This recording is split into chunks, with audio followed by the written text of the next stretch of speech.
सुनिए, ये सारनामी कुरुक्षेत्र का कोऑर्डिनेटर या नामदान संचालक पुरुषोत्तम बरवाला कांड के बाद जेल गया और इसने क्या बयान दिया कि संत रामपाल जी महाराज जी के कहने पे हमने कमांडो बनाए। इसके बयान हैं, पलट नहीं सकता ये। इन गुरु गद्दारों ने गुरु के खिलाफ बयान दिए हैं, कहते हैं सारनामी हैं हम। गुरु को फंसाया और कहते हैं सारनामी हैं। सुनिए, जब बरवाला कांड के समय अपने गुरु को छोड़कर ये भाग रहा था, इसको लगा कि अब तुम्हारी दाल नहीं गलेगी। टीवी चैनलों पे इंटरव्यू दे रहा है संत रामपाल जी का भाई बनके कि मैं संत रामपाल जी का भाई हूं पुरुषोत्तम। झूठ, सारनाम लेके टीवी पे इंटरव्यू दे रहा है। पुलिस ने इसको पहचान लिया, इसकी गर्दन पकड़ी वहां बरवाला कांड के समय पुलिस वालों ने। तो क्या कह रहा है ये सारनामी? जब पुलिस वाले ने पूछा कि आप, तो उस मीडिया ने कहा कि ये पुरुषोत्तम पकड़ा गया। पुरुषोत्तम जी आप यहाँ पे क्या कर रहे थे?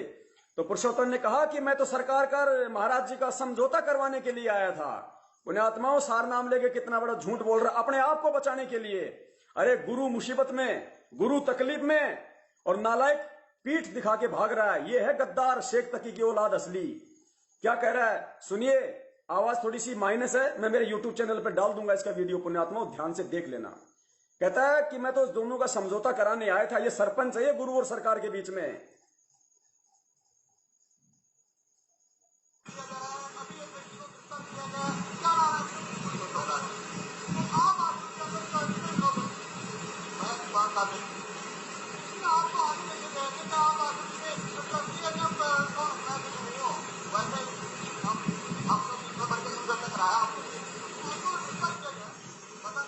ध्यान से सुनना, कह रहा हमने तो महाराज जी का समझौता करवाया है।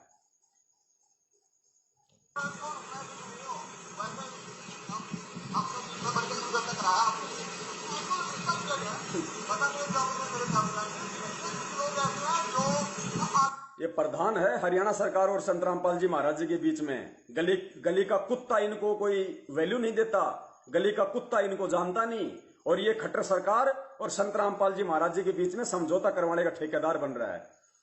जाट आरक्षण के समय जब दास ने आवाज उठाई कि मेरे गुरु का आदेश नहीं है, सब भगत समाज को समझाने का, उस समय भाई साहब का फोन आता है। पवन दास देखो रेफरेंस क्या दे रहा है पुण्यात्माओं, इनके अंदर कितनी मान बढ़ाई, कितना अहंकार। ये स्टेट कोऑर्डिनेटर का पद लेके अपने आप को एमएलए से कम नहीं समझते ये लोग। और गुरुजी ने कहा था कि नालायकों मैं तुम्हें सेवा दे रहा हूं, अभिमान मत कर लेना, ये कोई सरकारी पद नहीं है। क्या कह रहा है? मैं पुरुषोत्तम बोल रहा हूं, कुरुक्षेत्र वाला।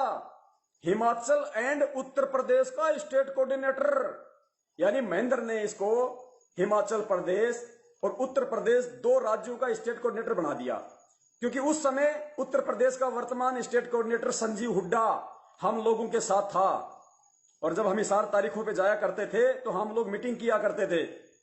उस समय ये संजीव हुड्डा बोलता था कि इस महेंद्र को, हरामी को पकड़ो, कहां मिलेगा, और इसको किसी फार्म हाउस पे ले जाके ढंग से इसकी देह तोड़ेंगे इसकी।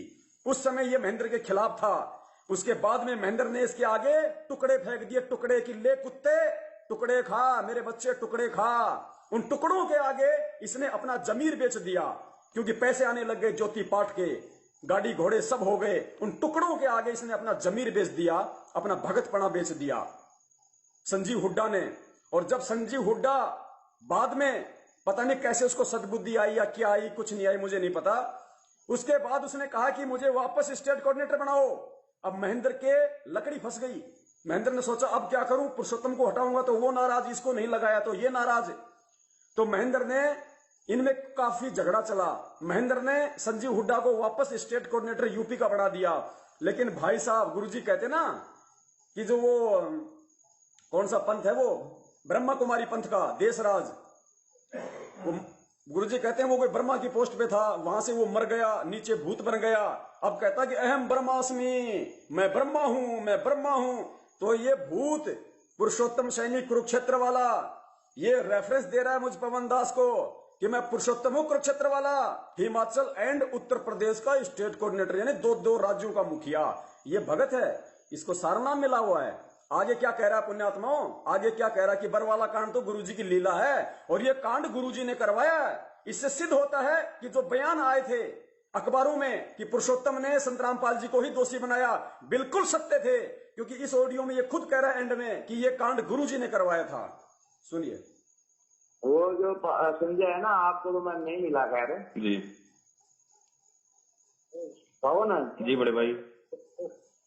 वो जो संजय है ना, आपको तो मैं नहीं मिला खैर जी जो संजय है ना, मेरे साथ एक में था वो जी बड़े भाई। पुस्तक सेवा में। मैं पुरुषोत्तम दास बोल रहा हूँ, स्टेट कोऑर्डिनेटर यूपी और हिमाचल प्रदेश। जी बड़े भाई। हिमाचल प्रदेश। बड़े भाई दोबारा सुनो, मैं पुरुषोत्तम बोल रहा हूँ, state coordinator UP and Himachal Pradesh. Das बोल रहा हूँ, स्टेट कोऑर्डिनेटर यूपी और हिमाचल प्रदेश। जी बड़े भाई। बड़े भाई दास आपसे प्रार्थना करना चाहता है। दास भगत जी, ये हम जो भक्ति कर रही है, भगत जो उनके सतका मार्ग है बड़े भाई, आपको भी अच्छी तरीके से पता है, इस भक्ति मार्ग में झूठ नहीं चलती जरा सी भी। भगत जी आप मेरे को मिलो एक बार। भगत जी, दास आपसे कुछ सवाल करना चाहता है। मिलो, संजय को बोलना, मैं याद कराना, कहते तू नहर में जहाँ डूबने लगा था। भगत जी, दास आपसे एक सवाल करना चाहता है बड़े भाई। अच्छा होता है, मर जाता ना उस दिन। बड़े भाई दास का जुर्म करना अच्छा नहीं है। परमात्मा के मार्ग के अंदर कोई भी मतलब करेगा ना, गड़बड़ करेगा। ये परीक्षा की घड़ी चल रही है, हर एक परीक्षा नहीं, बहुत तरह की परीक्षा, हजारों तरह की। भगत जी आपसे एक छोटा सा सवाल है बड़े भाई, मत बिगाड़ो सत्साई। भगत जी आपसे एक छोटा सा एक सवाल है आपसे। बोलो। भगत जी, हमारे परमात्मा सतवादी हैं और हमारे सतवादी परमात्मा ने जब मीडिया के सामने सरेआम पूरे विश्व के सामने ये बयान दिया है कि भाई राष्ट्रीय समाज सेवा समिति मेरी नहीं है, मैंने आश्रम के बाहर कोई भी कमांडो वगैरह कोई भी इस तरीके से कोई मतलब दंगा करने के लिए किसी को कोई आदेश नहीं दिया था, तो बड़े भाई फिर ये बताओ भगत जी, परमात्मा झूठ बोल रहे हैं या फिर ये समिति झूठ बोल रही है? अरे मेरी सुनो बात, परमात्मा जब लीला क्या करते हैं ना, तो चित्र मैं करो करके काज। भगत जी पहली बात तो आप भगत जी पहली बात तो आप ये समझो कि ये बरवाला कांड कोई लीला नहीं है। पहली बात तो आप ये चीज मतलब अच्छे से भगत जी आप समझो, क्योंकि भगत जी लीला में जो मतलब मौतें नहीं होती हैं, कोई मतलब जख्मी नहीं होता है, कोई जो मतलब कोई पंगा नहीं होता, कोई मतलब लीला कोई जो मतलब बदनामी नहीं हुआ करती है। कृष्ण की लीला 18 करोड़ मरवा दिया, फिर भी लीला मानते हैं लोग। भगत जी लीला कहाँ की, वो तो काल भगत जी वो तो अज्ञानी लोग हैं बेचारे, उनको तो ज्ञान नहीं है भगत जी, उनको तो जो तत्व ज्ञान नहीं है, वो तो इसलिए उसको लीला मानते हैं जी। वो तो बाहर को है ना, सतगुरु तो जेल में बैठे, जेल काट के 4 दिन वो वैसे नहीं बैठे शौक में, इसके पीछे वो राज है, तुम बाद में रहोगे, मेरे को कोई ज्यादा मतलब नहीं है। भगत जी वो तो आप पास क्या आए हो ना, वो तो आप महसूस कर सकते हो ना, आप जो स्वयं जो जेल रह के आए हैं। चलो आपको बहुत लोग मिले होंगे, मैं तो अभी कम से कम 2 घंटे लगेंगे, मेरे में इतनी बुद्धि नहीं है समझाने में। भगत जी नहीं भगत जी दास को आप 2 घंटे में भी नहीं समझा सकते। भगत जी दास को आप 2 घंटे में भी नहीं समझा सकते। बड़े भाई आप बड़े भाई आप वही पुरुषोत्तम दास हो जिसको आश्रम से जब पुलिस ने पकड़ा तो आप कह रहे थे कि मैं कोई जो मतलब भगत नहीं हूँ, मैं तो संत रामपाल जी का प्रशासन का जो मतलब समझौता करवाने के लिए आया था। भगत जी इतना बड़ा झूठ बोलने की क्या जरूरत थी? अरे इसमें झूठ क्या थी? अरे बड़े दास इसको कह रहा है कि आप वही पुरुषोत्तम हो जब बरवाला कांड में पुलिस ने आपको पकड़ा तो आपने अपने आप को बचाने के लिए कहा कि मैं तो संत रामपाल जी का सरकार का समझौता कराने के लिए आया था। आपने झूठ क्यों बोला? तो कह रहा है इसमें झूठ क्या थी? पुण्यात्मा, इनको तो झूठ में झूठी नजर नहीं आती। इनको तो सामने थाली में लेटरिन रखा है, गोबर रखा है, चपाती रखी, इनको नजर नहीं आती है, खा लेते हैं ये। सुनिए भगत जी इतना बड़ा झूठ बोलने की क्या जरूरत थी? अरे इसमें झूठ क्या थी? अरे बड़े भाई झूठ थी ना इसमें, तो आप भगत हो मतलब सत का मारेगा भगत जी, मतलब झूठ का सारा थोड़ा लेना था। आप यदि परमात्मा के सत्य शिष्य होते तो आप कहते जी हम जो उनके सच्चाई के लिए खड़े हैं, हमारे गुरु जी जो उनके निर्दोष हैं। अच्छा ठीक है। और दूसरा महेंद्र दास जी क्यों बोल रहे थे वहां पे मीडिया को कि भाई संत रामपाल जी को हमने स्वास्थ्य इलाज के लिए जो उनके बाहर भेज दिया है? क्यों जी ये मतलब झूठ बोलने की? वो महेंद्र दास जी जो मीडिया के सामने कह रहे थे कि संत रामपाल के आश्रम में नहीं है, हमने उनको परसों स्वास्थ्य इलाज के लिए बाहर भेज दिया, क्यों बड़े भाई? वो संत का वो काम संत को कुछ भी करे, हमारे जैसों की नीचों की परीक्षा लेने के लिए वो कुछ भी करें। वो संतों का काम भगत जी झूठ भगत जी हमें केवल इतना पता है, हम जिस परमात्मा की भक्ति कर रहे हैं वो झूठ नहीं बोल सकता भगत जी, वो सत्यवादी परमात्मा है, वो झूठ नहीं बोल सकता। परमात्मा के बारे में ये भी बोला, सोशल छिद्र मैं करूँ अपने जन के काज। भजी सोशल छिद्र ये नहीं हुआ कर, बरवाला कांड को कह रहा है सोशल छिद्र मैं करूं अपने जन के काज, परमात्मा कह रहे हैं। इसको सोशल छिद्र का नहीं पता। सोशल छिद्र परमेश्वर ने नानक जी के साथ किया था, धर्मदास जी के साथ किया था, जिंदा महात्मा का रूप बनाया, बेई नदी पे आया, अपने आप को छुपाया, उनको ज्ञान कराया, शरण में लिया, वो है सोशल छिद्र। ये कह रहा है कि ये तो सोशल छिद्र है परमात्मा के, मूर्ख बना रहा है। फिर कह रहा है कि कांड ये जो है ये कांड परमात्मा ने करवाया। सुनिए पुण्यात्मा इनकी पाखंडियों की। वो झूठ नहीं बोल सकता भगत जी, वो सत्यवादी परमात्मा है, वो झूठ नहीं बोल सकता। परमात्मा ने वाणी में ये भी बोला, सोशल छिद्र मैं करूं अपने जन के काज। बड़ी सोशल छिद्र ये नहीं हुआ करते हैं कि मतलब झूठ बोलना, मतलब भक्तों की जो मतलब मौतें हो जाना, ये सोशल छिद्र में नहीं आते बड़े भाई। बड़े भाई सोशल छिद्र करके तो परमात्मा जो मतलब नानक जी को मिले थे, नानक जी को जो मतलब बेई नदी पे मिले थे, उनकी परीक्षा ली थी, वो है भगत जी सोशल छिद्र। जो उस प्यारी आत्मा को परमात्मा ने सोशल छिद्र करके अपनी शरण में लिया था, धर्मदास जी को जो मतलब सोशल छिद्र करके अपनी शरण में लिया था, भगत जी वो होते हैं सोशल छिद्र। ये मतलब मारकाट वगैरह, ये मतलब दंगे वगैरह करना, ये कोई सोशल छिद्र नहीं होता है। अब भी वो परमात्मा के 1 लाख से ज्यादा चीज बन गया। तू बना के देखना, तेरी जिद्दन कर तोड़ेंगे ना परमात्मा। भगत जी कौन सी, अरे भगत जी कौन क्या शब्द यूज कर रहा है पुण्यात्माओं? ये कह रहा है कि परमात्मा के 1 लाख शिष्य हो गए, तू जोड़ के बताना, और जिस दिन तेरी तोड़ेंगे ना। दास वो शब्द नहीं बोलना चाहता, लेकिन ये जहां जहां बोलेंगे आपको जरूर सुनाऊंगा, सुनिए। तो परमात्मा के 1 लाख से ज्यादा चीज बन गया। तू बना के देखना, तेरी जिद्दन कर तोड़ेंगे ना परमात्मा। भगत जी कौन सी, अरे भगत जी भगत जी आपने कौन सा गढ़ जीत लिया? आश्रम में तो हर महीने में 25,000 नए भगत बनते थे, आज 2 साल में तो कम से कम 10 लाख बनते। लेकिन आप लोगों की वजह से बरवाला कांड होने से भगत जी इतने भगत नहीं बन पाई। इसके जिम्मेदार कौन है बड़े भाई? मैं हमारे ना, वो तो सतगुरु ने कराया, वो लीला नहीं किया था। वो तो भगत जी दास ने बरवाला कांड का जिक्र किया तो कह रहा है वो तो सदगुरु की लीला है, वो कांड तो उन्हीं ने करवाया है। मैं हमारे ना, वो तो सतगुरु ने कराया, वो लीला नहीं किया था। वो तो भगत जी लीला नहीं, ये कांड है। परमात्मा ने कह रखा है कि 2006 में भी कांड हुआ था, 2014 भी बरवाला कांड है। वो तो करवाया हुआ, परमात्मा ने करवाया हुआ, परमात्मा ने मालिक को करवाया हुआ कांड। ये कांड मतलब परमात्मा ने करवाया। तू कैसे करे रहा? वो तो परमात्मा। पुण्यात्माओं ये है इन लोगों की हकीकत है, इनके शब्दों से बदबू आ रही है, बदबू।